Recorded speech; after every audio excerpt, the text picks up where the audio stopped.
Hi, everybody. Thanks for watching this. I wanted to tell you this is a little time sensitive.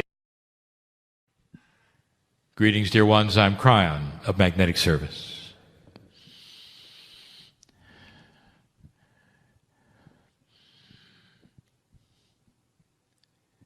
It's a beautiful time. And if I told you that I know who is here, would you really understand that?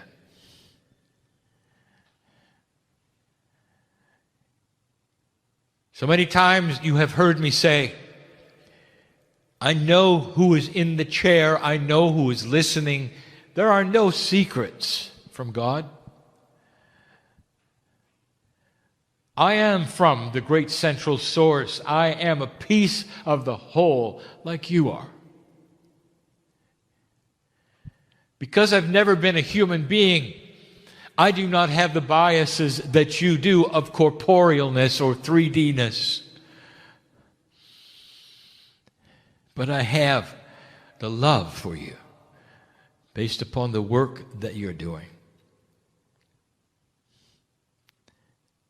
Now, before we even begin, I'm going to alert the listener to something that those in the chairs already know. That my partner had a difficult time getting here today. Now, there is a saying that says, there are no accidents. The saying is a metaphysical development of the belief in synchronicity and co-creation, all having purpose. Sometimes when challenge happens, as it often does in duality, you might criticize it as being inappropriate or wrong, or even suffering. But there are no accidents. And so, my partner has said to me 3 times today, why? Why did he miss his flight? Why did he have to take a 2-hour bus to an airport he had never been to and get on a plane to a city he had never visited to be picked up and drive 2 more hours to be 6 hours late to a meeting?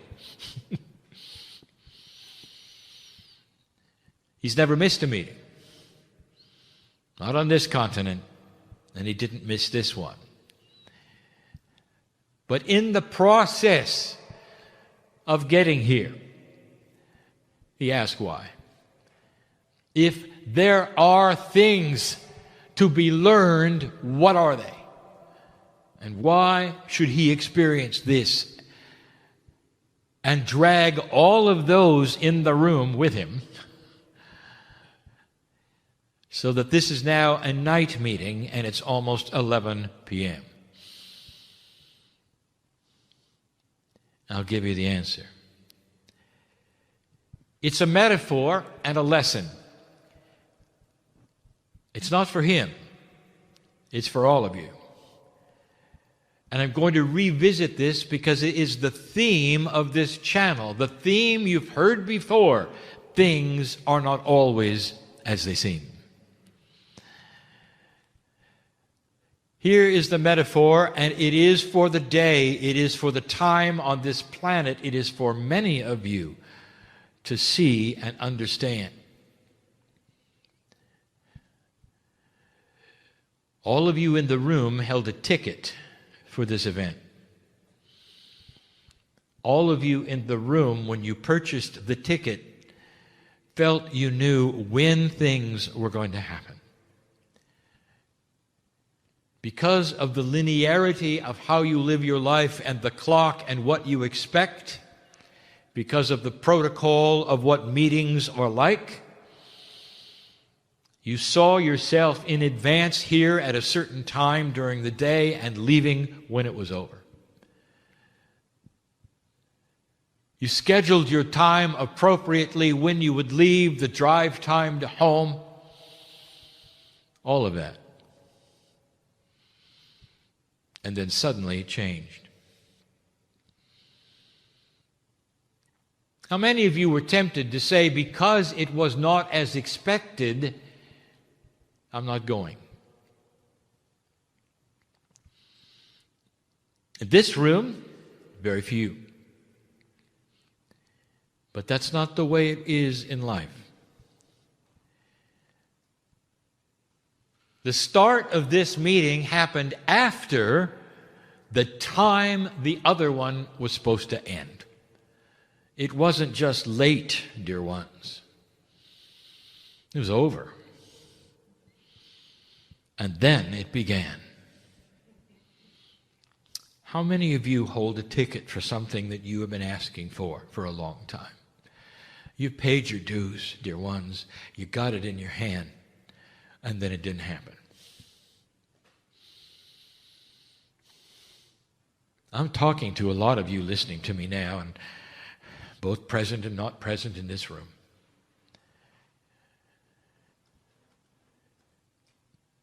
And how do you feel about it when the things have not transpired as you thought they should? In fact, it's gone beyond being late. It looks like they're not going to happen.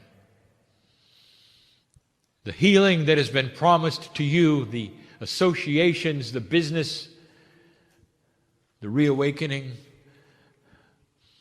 There are so many. I know who you are. And in linearity, you are disappointed. The things around you are not unfolding as you thought they would, as you were expected they would, all your life perhaps. You come to this point and there's a change. And you're sitting there by yourself holding the ticket. And you don't know why it's happened.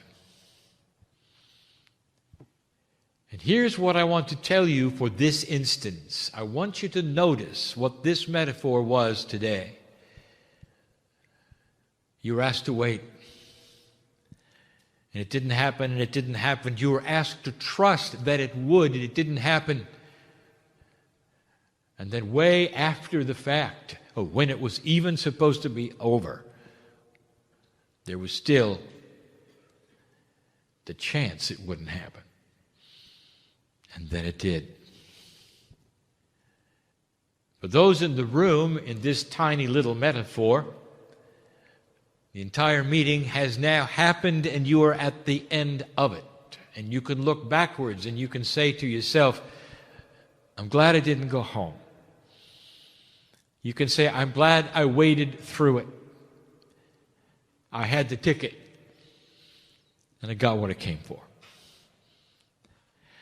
I want to make a statement to you that God loves you enough to honor the ticket. Maybe not in a time frame that you like or that you expect, but you wouldn't have the ticket if it weren't supposed to happen. Do not despair. These things are not always what you expect. Can you go the whole route? Can you wait even after the meeting was over to have what you expected? I'm going to get back to that. I want to review a little bit of history and fill in the cracks of the profundities of this shift on the planet that are happening. As I said last night, I have arrived in 1989, triggered by 1987 harmonic convergence. There's so much more than that. You began to change early, and we saw it. The harmonic convergence was a result of profound potential. When I came in, I gave you many predictions. Almost all of them have now resulted in manifestation. but they weren't prophecy.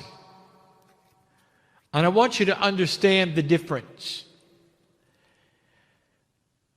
You have today's technology which allows you to see storms coming 1,000 miles away. You can prepare a week in advance for something that may hit you.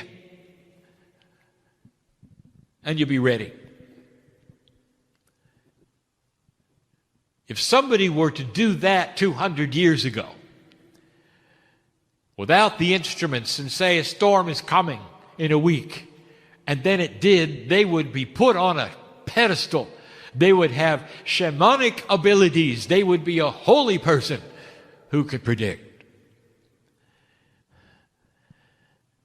So what was the difference between a shaman and a meteorologist?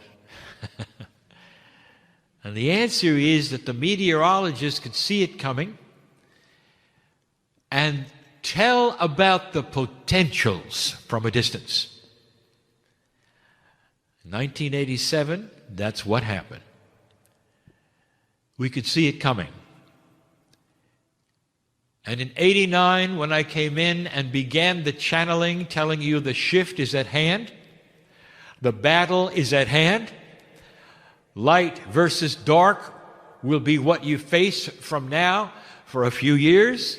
You will have no Armageddon. The magnetic grid will shift and change. These were not prophecies. They were potentials based on a long range that we could see.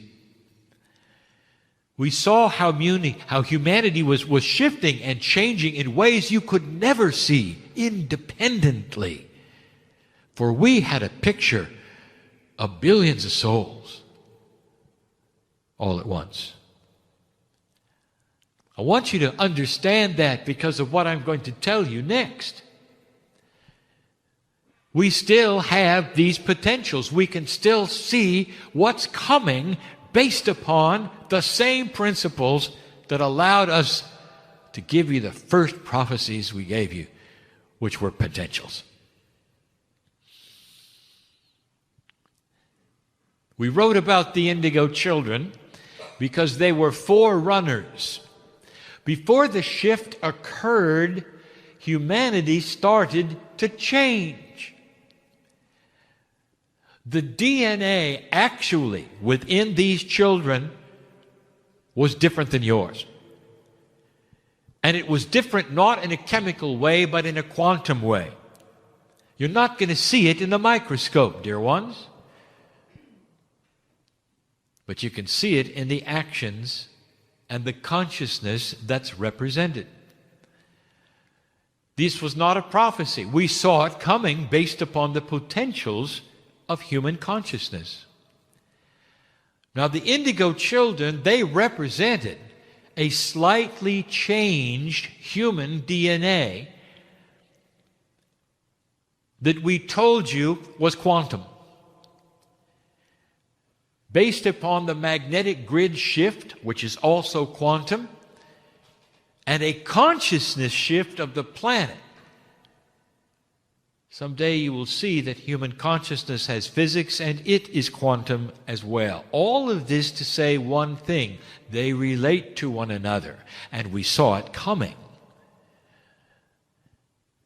And it was, and it did.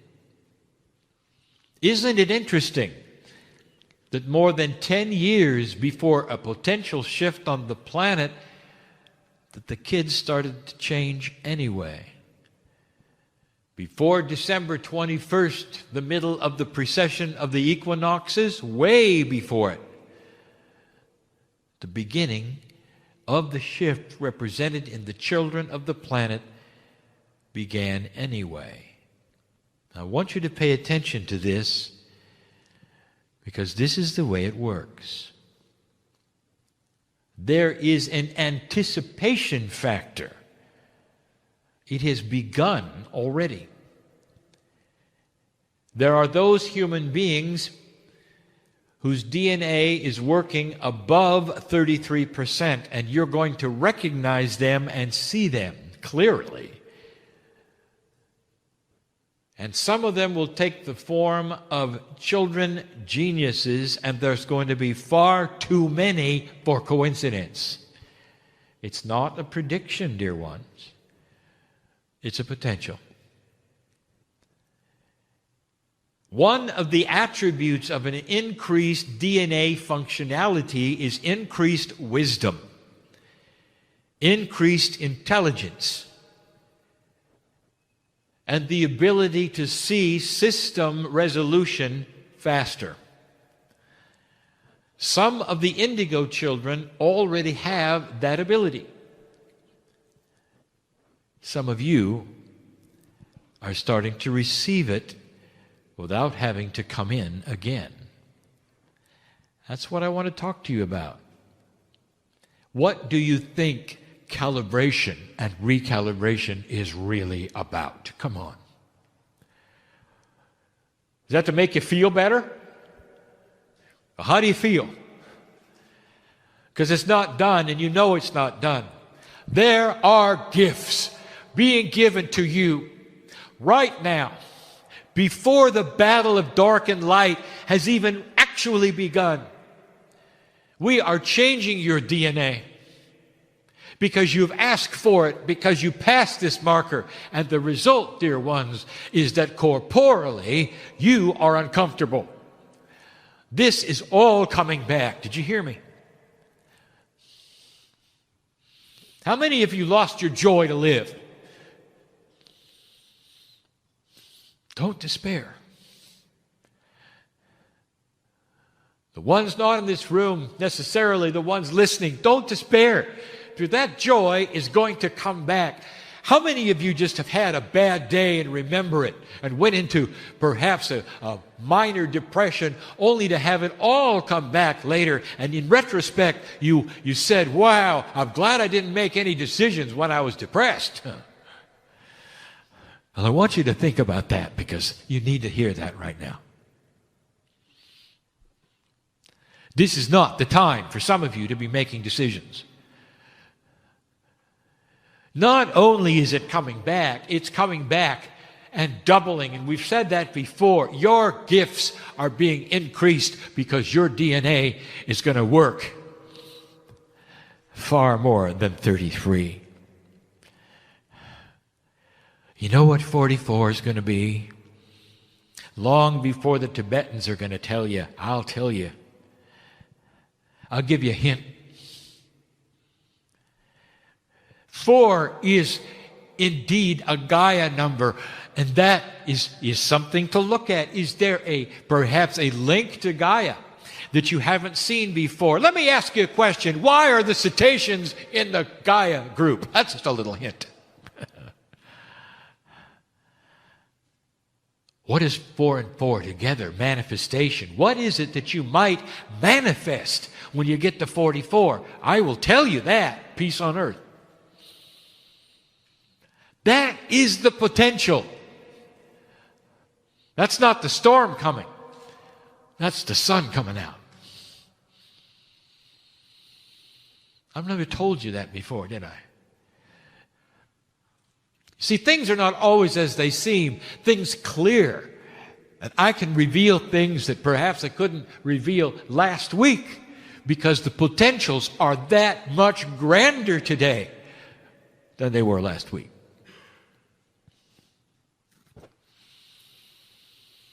You got a battle in front of you. And we talked about it last night. And the battle is of dark and light, and it's profound, and you're starting to see it on the planet. Now you see the faces, now it's given a name. Now you know how to fight it. Or do you? Or do you?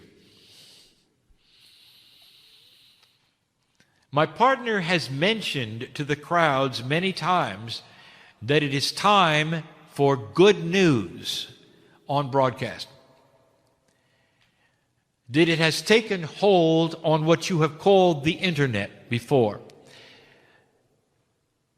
And that various videos go viral that are heartwarming and beautiful. Going viral, my partner says, means tens of millions of people see them over and over and tell their friends. They're heartwarming. They make you feel good. Stories of courage and heroicness, children doing things, the rescue of animals, animals talking to humans, all manner of things. We told you that it's time for this to hit mainstream television. I give you a prediction.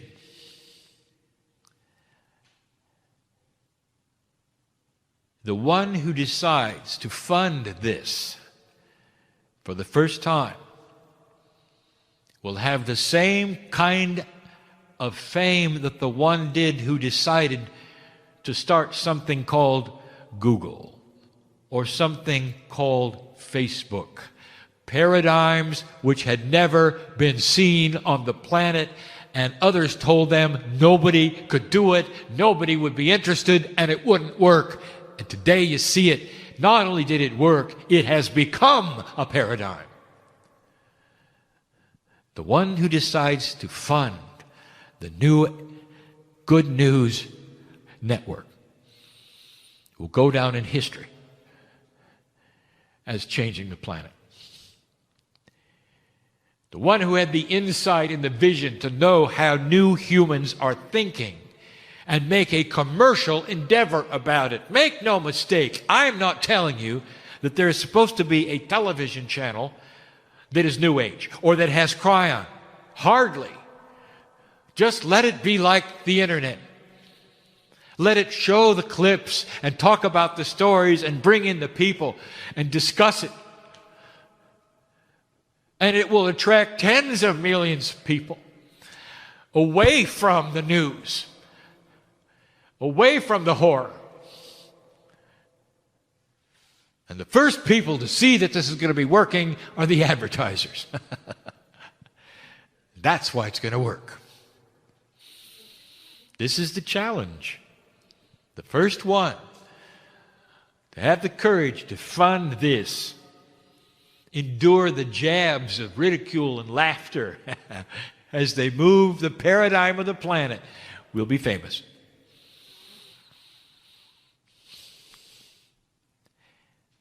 There's someone listening right now and they're saying something, and I want to repeat it. Now, if somebody's listening now, I don't mean in the room.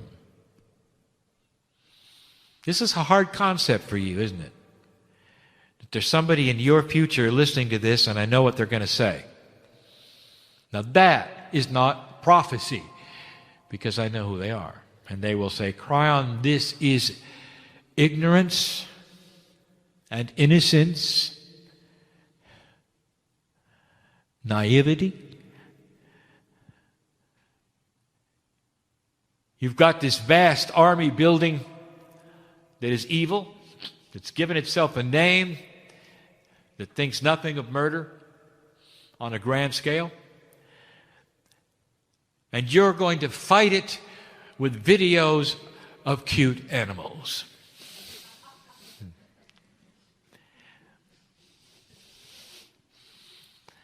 That's not going to work, they'll say. And here's what I'm going to tell you. Oh, yes, it is. You don't know what I know. Things are not always as you think they're going to be or as they seem, because you don't know about the benevolence factor. You don't know how light can spread.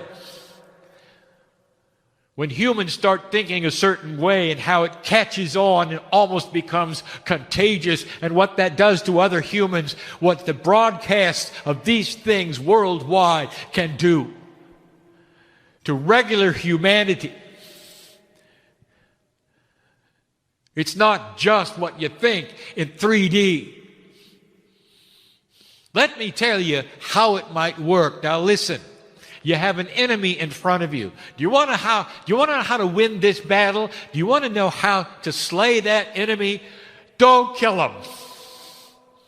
Do not take life. Don't become them. Let's get smart. Cut off their funding. And you say that's impossible. There are too many with too much money who will fund them. Not if the population of the planet objects. They won't. The part of the population that's looking at the channel with cute animals. The part of the population that respects life and loves one another and sees the potential for a peaceful earth and what it might mean. What it might mean to the Middle East to finally solve. Maybe it'll take a generation, but to solve that ancient hatred. Cut off their funding. It's not going to be that hard because the funding has to come from somewhere. And that somewhere doesn't just sprout from the ground, dear ones. It has to be approved. It has to pass through banks. It has to buy things in order for that darkness to exist and fight. And I'm telling you, that's the source. Common sense will tell you that's the source. Now, I've just presented something I've never said before. The benevolence factor is real. It's an amplification of the light in human consciousness. It is infectious. For the new human will gravitate toward peaceful things, not toward drama. Slowly, you will see certain kinds of television programs reduce their population, their popularity. The advertisers will see it too. And they won't want to fund anymore programs that show people arguing for fun. Watch this. I want you to see something that is not a prediction, but a potential. Now I want to get back to the ticket.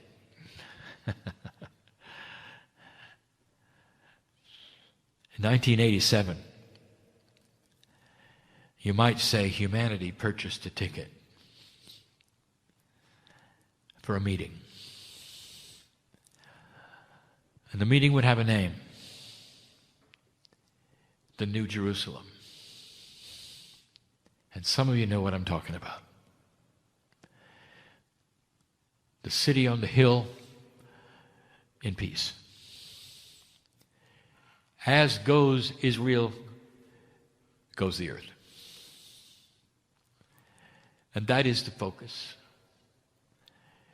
And that is the ticket that you have. Peace. And you've waited, and you've waited, and you've waited, and you've waited. And you were almost there, you thought. And suddenly it got worse. Not did it just get worse, it got funded.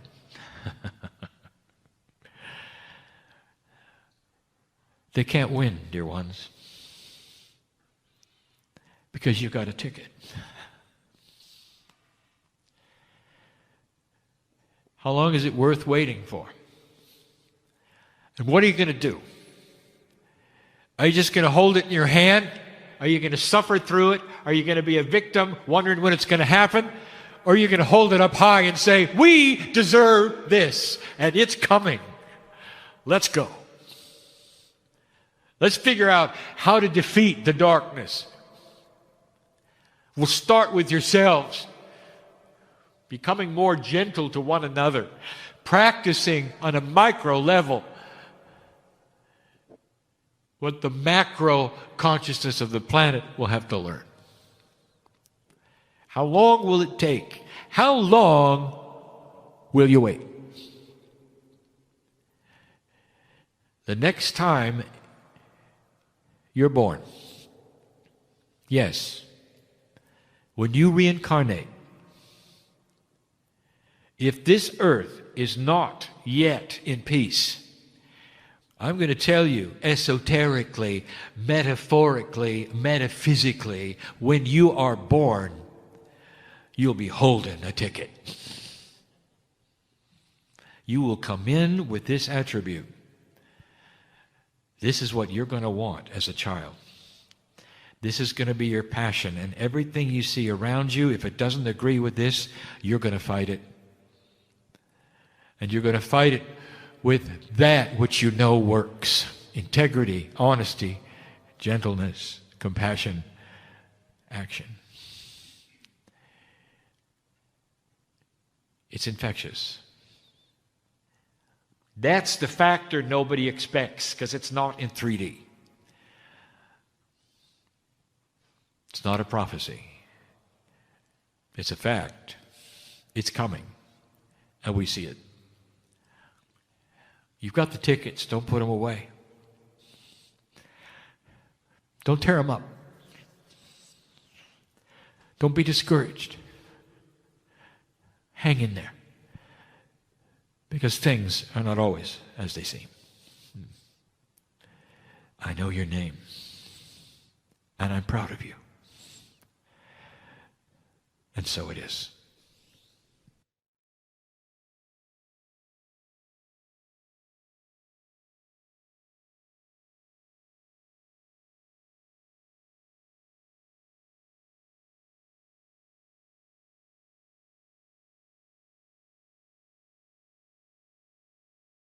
Hi, everybody. Thanks for watching this. I wanted to tell you this is a little time sensitive.